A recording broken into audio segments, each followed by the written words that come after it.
주어진 말씀 가지고 하나님의 큰 일이라는 제목으로 말씀 은혜를 짧게 나누겠습니다. 짧게 나누도록 하겠습니다. 사도행전은 우리가 잘 알듯 또 다른 표현으로 말할 때 성령행전 또는 기도행전이라고 해요. 다들 알고 계실 겁니다. 사도행전은 다른 말로 말할 때는 성령행전 또는 기도행전이라고 표현하기도 합니다. 오늘 사도행전 2장은 여러분 잘 아는 오순절 성령 강림 사건, 마가의 다락방에서 일어났던 그 사건을 기록하고 있습니다. 이때를 잠깐 보면 예수님께서 십자가에 달려 돌아가시고 또 부활하시어서 바로 승천하지 않으셨죠. 예수님께서 부활하시어서 40일간 지상 사역을 하시고 난 이후에 하늘로 올라가시고 그때로부터 약 10일 정도 예수님께서 올라가신 후 승천하시고 40일간의 지상 사역을 마친 후 승천하시고 약 10일 정도 지난 후에 일어났던 사건이 바로 사도행전 2장 오순절 성령 강림 사건입니다. 이때 잠시 배경을 살펴보면 세계 여러 나라에 흩어졌던, 여러분 말 들어보셨죠? 디아스포라 유대인. 디아스포라라는 말은 무슨 말이냐면 저와 여러분, 우리 같은 사람, 해외 교포, 그렇죠? 해외에 나가서 살고 있는 사람들을 디아스포라라고 합니다.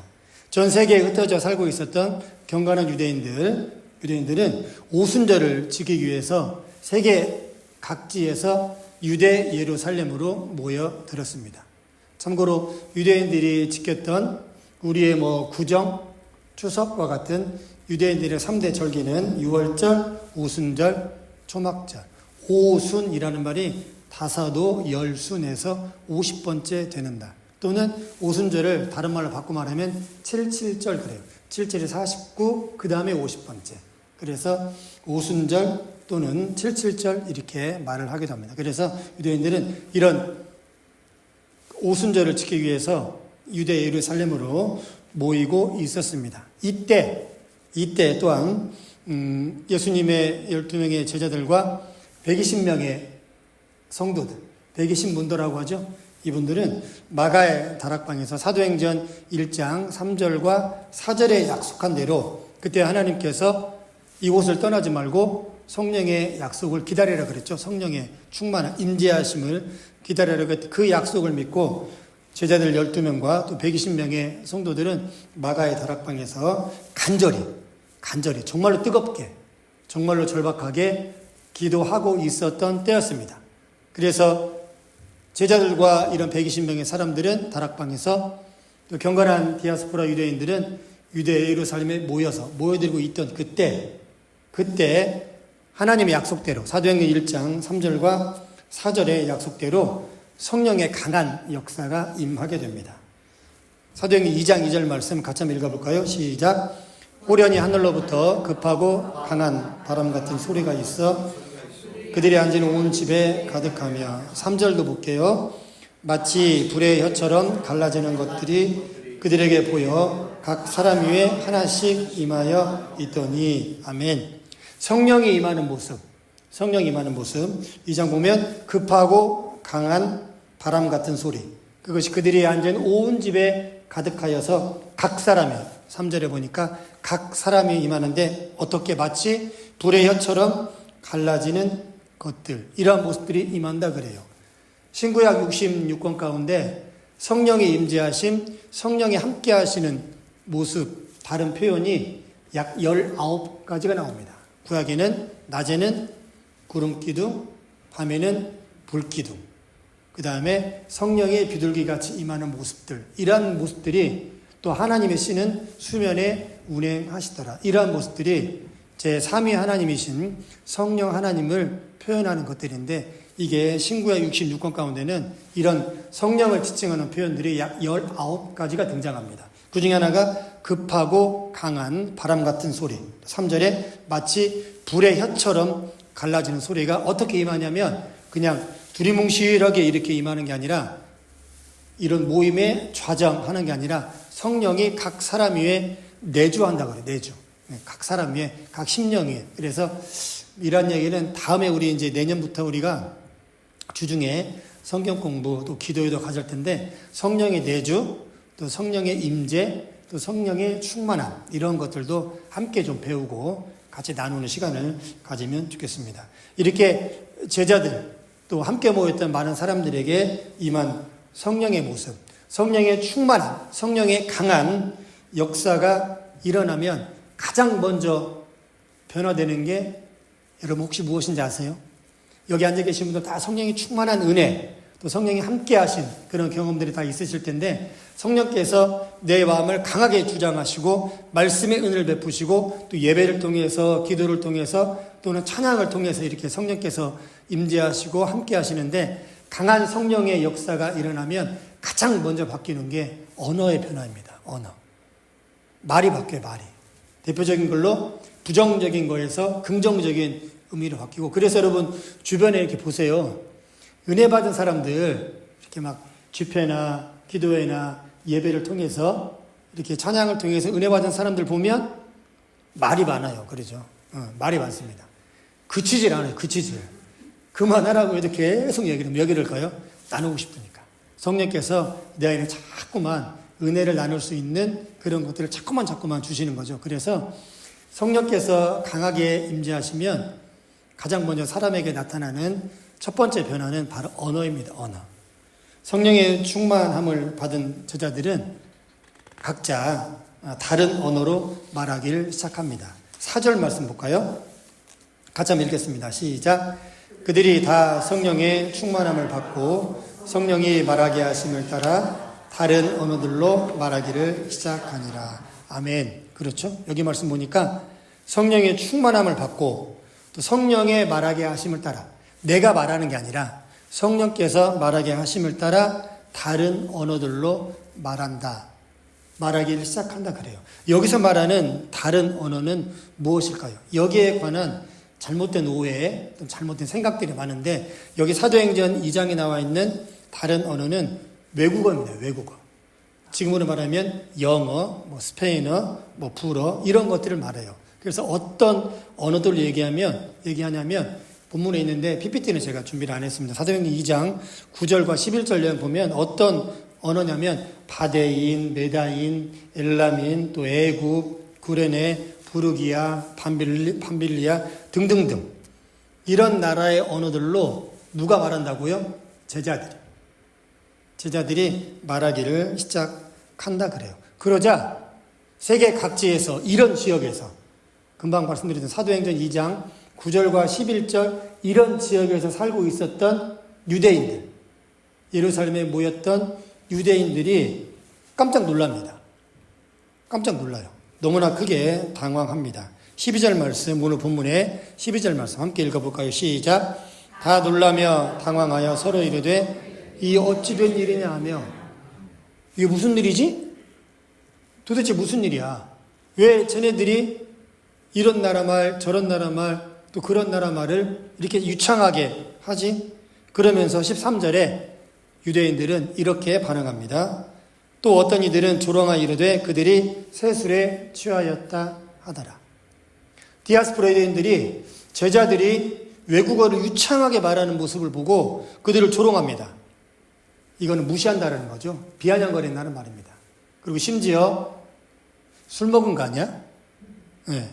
이게 보면 여러분 이 취중 진담이라고 말하기도 하죠. 이게 술을 지그시 드신 분들 보면 술 드신 분들이 이렇게 말이 많더라고요. 보면 주무시는 분도 계시지만 이렇게 거하게 이렇게 취하시면 이렇게 그냥 20년, 30년 전 얘기부터 그냥 줄줄이 얘기를 하시더라고요. 예.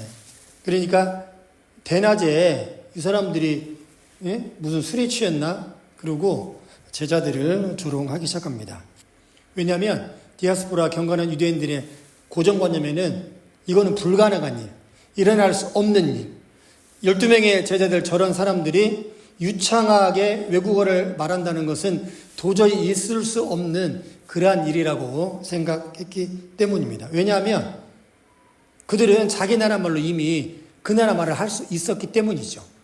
히브리어, 헬라어 이런 거를 떠나서 이 세계 각지에 흩어져 살았던 디아스포라 유대인들은 단순히 1, 2년 전에 간 게 아니라 오랜 세월 전에 이미 먼 나라로 이민을 가서 그곳에서 이미 자녀들을 2대, 3대, 4대 이렇게 보아왔던 그런 사람들. 그러니까 그 나라 말을 유창하게 잘하겠죠. 메데인, 부르기아, 밤빌리아, 애굽, 메소포타미아 이런 데서 온 사람들은 그 나라 말을 유창하게 잘 하는데, 아니 제자들이 우리나라 말로 한단 말이야? 제자들이 내가 지금 몇십 년째 우리 아버지, 할아버지 그 이상 살았던 그 언어를 유창하게 말하는 모습, 그 언어로 유창하게 부활하여 다시 오신 예수 그리스도의 복음을 전하는 그 말을 듣고 디아스포라 유대인들은 그들을 조롱하는 겁니다. 이거는 불가능한 일이야. 왜냐하면 쟤네들은 갈릴리 지역에 살았던 12명의 제자들은 일단 해외에 나가본 적이 한 번도 없고 그들이 일단 기본적으로 가방끈이 짧고 공부를 많이 안 했고 이런 편견을 가지고 있었기 때문에 쟤네들이 12명의 제자들이 그냥 유대 시골 촌에만 살았던 이런 사람들이 쉽게 말하면 영어, 불어, 독일어, 스페인어 이런 언어를 유창하게 하는 모습을 듣고 깜짝 놀란 거죠. 이렇게 말하는 모습을 보고 8절에 이렇게 기록하고 있습니다. 같이 읽겠습니다. 시작. 우리가 우리 각 사람이 난 곳에 방언으로 듣게 되는 것이 어찌미냐. 여기 말하고 있죠. 각 사람이 난 곳 방언으로 우리의 고향의 말로 언어를 듣는 게 이게 도대체 무슨 일이냐. 오순절을 지키러 왔는데 도대체 이게 무슨 일이냐. 깜짝 놀랐던 거죠. 이걸 가지고 사람들이 방언에 대해서 말씀을 하는데 오늘은 방언 설교는 아니에요.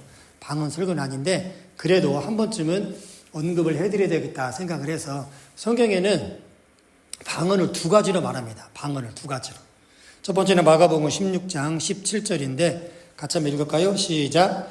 믿는 자들에게는 이런 표적이 따르리니 곧 그들이 내 이름으로 귀신을 쫓아내며 새 방언을 말하며. 첫째는 마가복음 복음서의 16장 17절에 방언은 믿는 자들에게 따르는 표적이라고 말합니다. 표적. 이거는 무슨 말이냐면 내가 구하지 않아도 예수를 믿고 성령의 은혜를 받고 자연적으로 기도할 때 방언이 터져 나오는 사람들이 있어요. 여기 앉아 계신 분들도 여러분 주변에 이런 분들이 있을 겁니다. 굳이 하나님 저에게 방언을 주세요. 방언하고 싶습니다. 이렇게 얘기를 하나님 앞에 기도를 안 해도 그냥 자연적으로 신앙생활 가운데 하나님께서 믿는 사람들에게 따르는 표적으로 방언을 주신다는 그런 사람들도 분명히 있습니다. 제 주변에도 그런 분들이 계세요. 특별히 방언 달라고 하나님 앞에 작정하여 기도하지 않았는데도 불구하고 하나님께서 주시는 그랬던 모습이 있습니다. 또 고린도전서 12장 10절에는 이렇게 말합니다. 같이 한번 읽을까요? 시작.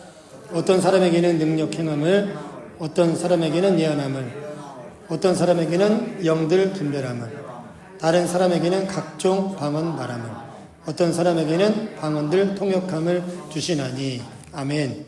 고린도전서 12장은 무슨 장이죠? 은사장이에요. 은사장. 무슨 말 바꿔 말하면 무슨 말이냐면 기프트, 선물. 은사가 뭐죠? 하나님의 선물이에요. 선물. 성경에는 방언을 두 가지로 얘기합니다. 첫째는 믿는 자들에게 따르는 표적. 자연적으로 내가 원치 않았는데, 내가 방언을 구하지 않았는데 하나님께서 주시는 경우도 있고, 고린도전서 12장처럼 은사, 하나님 저에게 방언을 주십시오. 그렇다면 고린도전서 12장에서 말하는 방언 기도의 유익함은 하나님 앞에 깊은 기도라고 해요. 깊은 기도. 하나님 앞에 영으로 기도한다 그래요. 이게 방언입니다. 그렇기 때문에 방언은 반드시 하나님의 선물이다. 내가 간구해야지만 준다. 아니에요. 복음서는 하나님께서 그냥 자연적으로 주신다는 말씀이 있습니다. 또 한 가지 우리가 잘못하는 게, 어떤 분들은 사람이 어떻게 구성되어 있냐, 몸과 영혼이다, 몸과 영이다, 육과 영이다 이렇게 말하는 사람도 있고, 아니다, 영과 혼과 육이다 이렇게 말하는 사람도 있어요. 그래서 어떤 분들은 아니야, 성경에서는 무조건 영과 육으로만 얘기해. 그러는데 이것도 틀린 말입니다. 성경 두 가지를 말해요.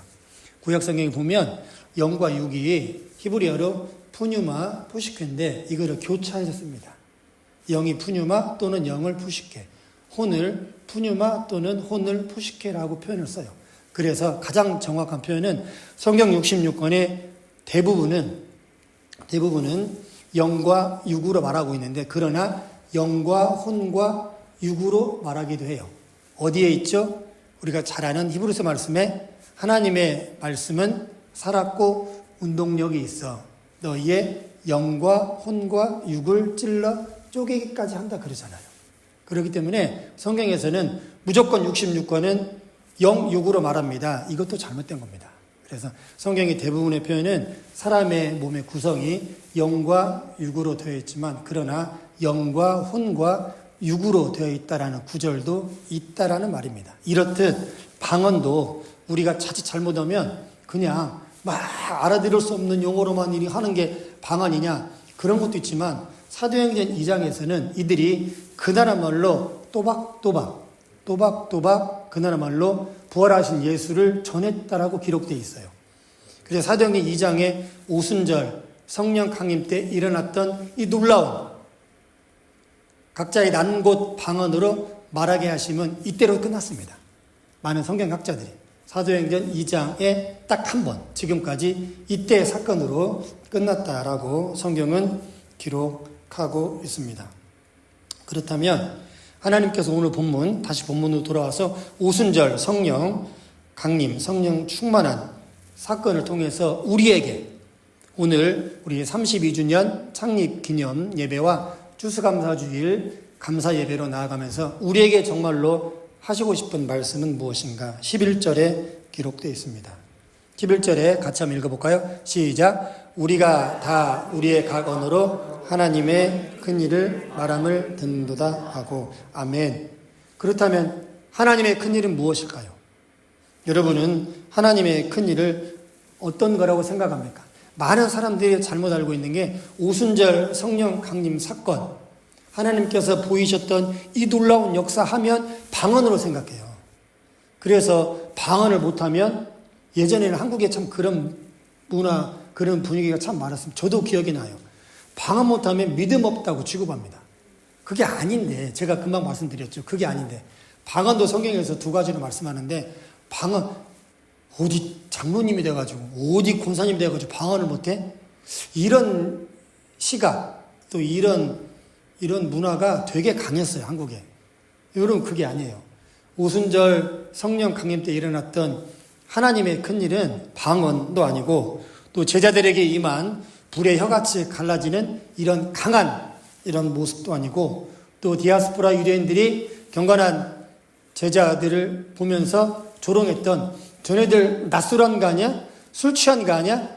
이렇게 조롱했던 이런 모습들, 그들이 도저히 인정할 수 없었던, 이거 도대체 불가능한 일이야 라고 여길 수밖에 없었던 그 일이 하나님의 큰 일이 아니라 바로 사도행전 2장 21절 말씀이 하나님의 큰 일입니다. 같이 한번 읽어볼까요? 시작. 누구든지 주의 이름을 부르는 자는 구원을 받으리라 하였느니라. 아멘.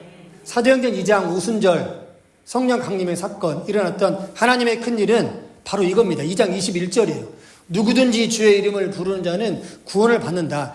이거를 하나님께서 보여주시기 위해서 제자들에게 정말로 말도 안 되는 일, 난곳 방언으로 세계 각국의 언어로 부활하신 예수를 증거할 수 있는 그런 놀라운 은혜와 축복을 허락하셨다라는 겁니다.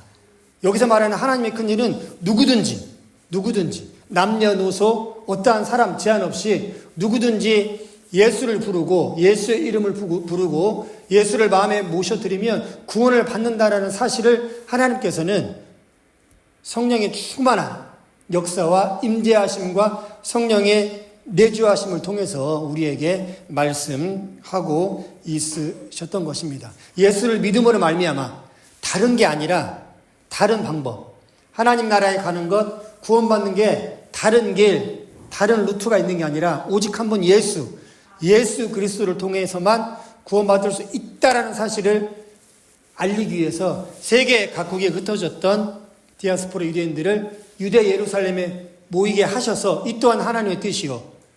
마가의 다락방에서 간절히 뜨겁게 하나님의 약속을 기대하면서 기도했던 그들에게 성령의 충만한 은혜를 주신 것도 바로 이것입니다. 예수.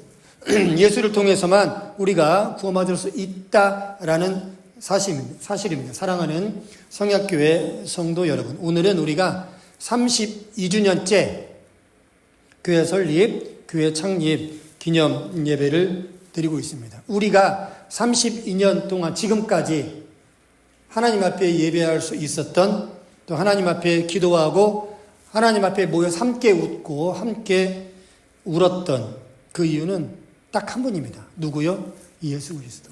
예. 제가 오늘 창립기 있는 주일 말씀을 어떤 걸 준비할까? 한국에서부터 생각을 했습니다. 어떤 말씀 준비할까? 그러다가 이 말씀이 딱 떠오르더라고요. 그래, 맞아. 여러분, 교회의 존재 이유가 누구죠? 예수. 예. 어떠한 사람도 아니고, 어떠한 목회자도 아니고, 어떠한 다른 것도 아닙니다. 어떤 화려한 음악 시스템, 찬양팀, 이런 것도 아니에요.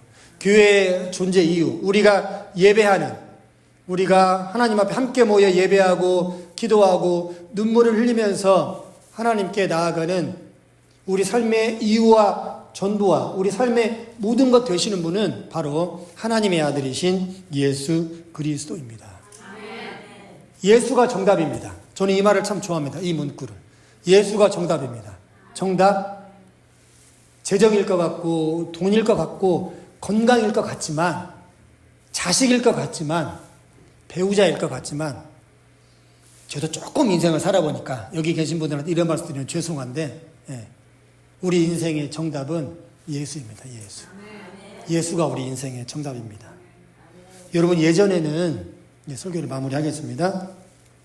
예전에는 한 30년, 40년, 아니, 한 20년 전만 해도 교회가 세상을 안타까워하고 세상을 걱정하고 세상을 향해 눈물을 흘렸던 그런 시대를 우리가 살아갔습니다. 여러분 다 기억하실 겁니다. 그런데 지금은 어떻습니까? 바뀌었어요.